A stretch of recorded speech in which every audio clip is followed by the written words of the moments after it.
दोस्तों, ये वीडियो मैं दिसंबर के लास्ट डेज में बना रहा हूँ। तो अब आपके बोर्ड एग्जामिनेशन में 2 महीने से भी कम समय बचा है।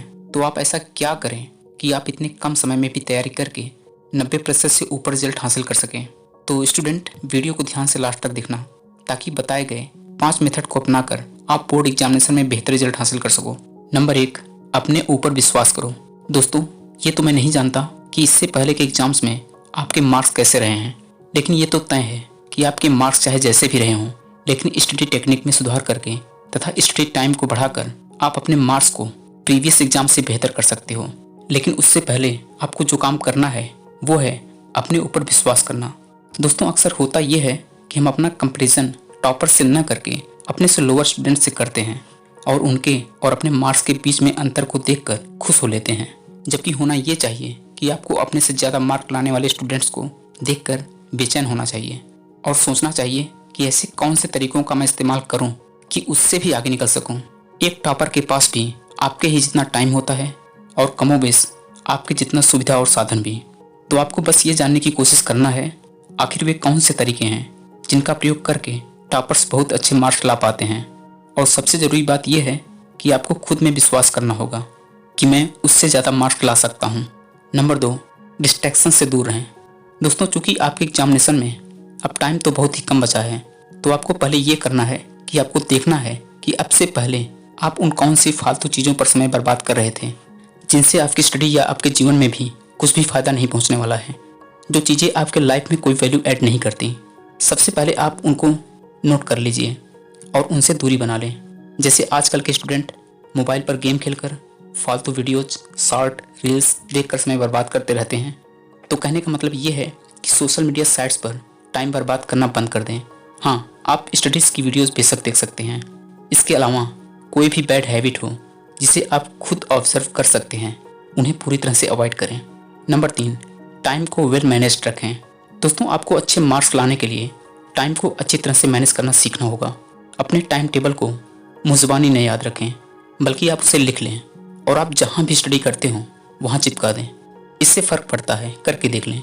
अपने टाइम टेबल में कठिन सब्जेक्ट जैसे मैथ्स, साइंस इत्यादि को उस समय रखें जिस टाइम पीरियड में आप में एनर्जी लेवल और फोकस करने की क्षमता अधिक हो, और जिन सब्जेक्ट को आप इजी समझते हों आप उन्हें किसी अन्य समय में रख लें। और सबसे ज़रूरी बात यह है कि आप अपने टाइम टेबल के प्रति स्ट्रिक्ट रहें। नंबर 4, फिजिकल एक्टिविटीज़ और हेल्थ पर ध्यान दें। दोस्तों, एग्जाम्स में सफलता हो या जीवन में आपकी फिजिकल हेल्थ का बहुत बड़ा रोल होता है, क्योंकि यदि आप फिजिकली वीक होंगे तो आपकी एनर्जी और फोकस पावर में कमी आएगी, जिसका प्रभाव आपके रिजल्ट पर पड़ेगा। तो आपको करना कुछ यूँ है कि आपको कुछ छोटी छोटी बातों का ध्यान रखना है। सबसे पहले जो आपको काम करना है वो है रोज़ सुबह कम से कम 20 मिनट से आधे घंटे तक एक्सरसाइज करना। अगर आप ऐसा न करते हो तो करके देखें, आपके एनर्जी लेवल और फोकस पावर पर बहुत फर्क पड़ेगा, जिसे आप पहले दिन से ही महसूस करेंगे। और जो आपको दूसरा काम करना है वो है अपनी डाइट से फालतू चीज़ों को हटाना, जैसे बाजार में मिलने वाली तली भुनी चीज़ें, कोल्ड ड्रिंक, चाय, कॉफ़ी, जिनमें मैदे, चीनी, नमक का ज़्यादा प्रयोग होता है, क्योंकि ये फूड आइटम हाई कैलोरीज वाले होते हैं। इनको पचाने के लिए आपकी मेटाबॉलिज्म को अधिक काम करना पड़ता है और काफ़ी मात्रा में आपकी फिजिकल एनर्जी वेस्ट हो जाती है, जिससे आप थकान और फोकस में कमी महसूस करते हैं। और यदि आप इनके स्थान पर हाई फाइबर फूड आइटम जैसे हरी सब्जियाँ और फल, दूध और उचित मात्रा में पानी का सेवन करते हैं तो आपकी शारीरिक ऊर्जा, फोकस पावर और मानसिक प्रसन्नता बढ़ती है। नंबर 5, एग्जामिनर की साइकोलॉजी को समझें। दोस्तों, स्कूल के टीचर आपको व्यक्तिगत रूप से जानते व पहचानते हैं। उन्हें आपकी क्षमता, योग्यता व ज्ञान के बारे में पता होता है, जिसके आधार पर वे आपको मार्क देते हैं। लेकिन बोर्ड एग्जामिनेशन में आपकी कॉपी किसी दूसरे स्कूल का टीचर चेक करता है, जिससे आपके बारे में बिल्कुल पता नहीं है। वह आपकी हैंड राइटिंग, आंसर देने की क्षमता व साफ सुथरी लिखावट से प्रभावित होकर मार्क देता है। तो आप कुछ बातों को ध्यान में रखकर एग्जामिनर को प्रभावित कर सकते हैं। पहली बात जो आपके एग्जामिनर को प्रभावित करती है वो है आपकी हैंड राइटिंग और साफ सुथरी लिखावट। तो इसलिए आप जितना हो सके हैंड राइटिंग को सुंदर रखें और कॉपी को साफ सुथरी रखने के लिए अनावश्यक काटने पीटने से बचें। दूसरी बात जो आपको ध्यान में रखनी है वो है आंसर देने का तरीका। आप आंसर देते समय उचित शीर्षकों का प्रयोग करें। साइंस और मैथ जैसे सब्जेक्ट्स में जहाँ आवश्यक हो उचित चित्रों का प्रयोग करें।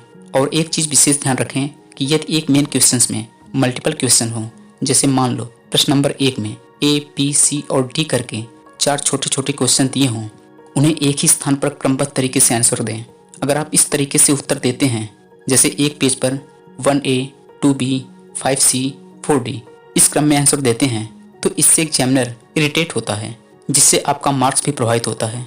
अच्छा ये होगा जैसे क्वेश्चन नंबर 1 है तो 1 के सभी क्वेश्चंस A, B, C और D एक ही साथ करें। तीसरी बात आपको यह याद रखनी है कि यदि आपको किसी प्रश्न का उत्तर नहीं भी आता, फिर भी जहाँ तक संभव हो सके उसे छोड़े न कुछ जरूर लिख दें, जिससे आपको कुछ मार्क्स मिलने की संभावना बनी रहती है।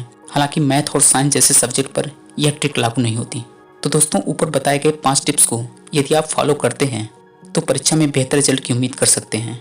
तो देर किस बात की, आज से ही इन टिप्स को फॉलो करना शुरू कर दें। Best of luck.